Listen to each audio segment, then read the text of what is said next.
Hello friends, నమస్తే. నేను మీ Soujanya. Welcome back to Maithri's kitchen. ఈరోజు మనం చేసే రెసిపీ హెల్దీ అండ్ టేస్టీగా ఉండే పుదీనా రవ్వ దోశ.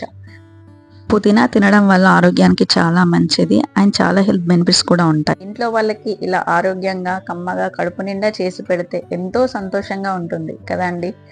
మరి ఎలా చేయాలో చూద్దామా? ఈ రెసిపీకి కావాల్సిన ఇంగ్రీడియంట్స్: 1 కప్ ఆఫ్ రవ్వ, 3/4 కప్ పెరుగు, 1 medium size onion, half cup పుదీనా, 2 మిరపకాయలు, హాఫ్ టేబుల్ స్పూన్ ఉప్పు, హాఫ్ టేబుల్ స్పూన్ వంట సోడా. ఇప్పుడు బౌల్ తీసుకొని అందులో రవ్వ వేసుకోండి. ఇక్కడ నేను ముంబై రవ్వ వేసుకున్నాను. ముంబై రవ్వ అన్న ఉప్మా రవ్వ అన్న రెండు ఒకటే. తర్వాత పెరుగు వేసుకోండి. హాఫ్ కప్ మీద పావు అంటే 3/4. ఇలా రెండు వేసుకున్నాక ఒకసారి స్పూన్తో కలుపుకోండి. ఇలా కలిపాక హాఫ్ కప్ ఆఫ్ వాటర్ తీసుకొని కలుపుకోండి. పిండి చిక్కగా ఉండాలి, పల్చగా ఉండకూడదు. చూడండి, ఇక్కడ నేను పిండి ఎలా కలుపుకుంటున్నాను. పిండి చిక్కగా ఉంది అంటే కన్సిస్టెన్సీ థిక్గా ఉండాలి. ఈ విధంగా కలుపుకున్నాక మూత పెట్టి కాసేపు పక్కన పెట్టండి, అంటే ఒక 10 మినిట్స్ వరకు. 10 నిమిషాల తర్వాత మూత తీయండి. అందులో చిన్నగా కట్ చేసుకున్న పుదీనా వేసుకోండి.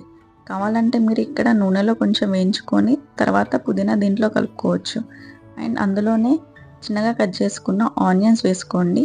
అండ్ 2 మిరపకాయలు చిన్నగా కట్ చేసుకొని వేసుకోండి. కొంచెం సోడా అండ్ కొంచెం సాల్ట్ వేసుకోండి. ఇవన్నీ మిక్స్ అయ్యేలాగా కొంచెం బాగా కలుపుకోండి. ఇప్పుడు half cup of water add చేసుకోండి. కొంచెం కొంచెంగా కలుపుకోండి. మీరు ఒకవేళ పల్చగా వేసుకోవాలి దోశ అనుకుంటే మాత్రం వాటర్ ఎక్కువ యాడ్ చేసుకోండి. లేదు ఉత్తప్పంలాగా వేసుకోవాలనుకుంటే వాటర్ తక్కువనే యాడ్ చేసుకోండి. చూడండి, ఇక్కడ పిండి ఇలా పర్ఫెక్ట్గా కలుపుకున్నాక స్టవ్ ఆన్ చేసి ప్యాన్ పెట్టుకోండి. హై ఫ్లేమ్లో పెట్టుకోండి. వేడయ్యాక లో ఫ్లేమ్లో పెట్టుకొని half table spoon of oil వేసుకోండి.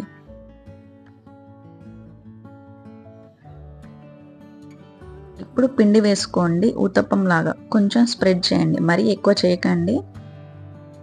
అండ్ లో ఫ్లేమ్లోనే పెట్టుకోవాలి. మీడియం ఫ్లేమ్లో పెట్టుకుంటే మాత్రం దోశ మాడిపోతుంది. దోశ మీద ఆయిల్ లేదా నెయ్యి అయినా వేసుకోవచ్చు, కానీ నేను ఇక్కడ హాఫ్ టేబుల్ స్పూన్ ఆయిల్ వేసుకున్నాను. ఇప్పుడు ఒక 5 మినిట్స్ మూత పెట్టండి. ఇలా మూత పెడితే దోశ మంచిగా ఉడుకుతుంది.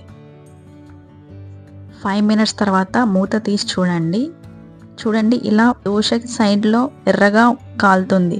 ఇప్పుడు ఫ్లిప్ చేయండి. ఇలా మరోవైపు వేశాక 2 మినిట్స్ ఆగండి. ఇప్పుడు మూత పెట్టాల్సిన అవసరం లేదు.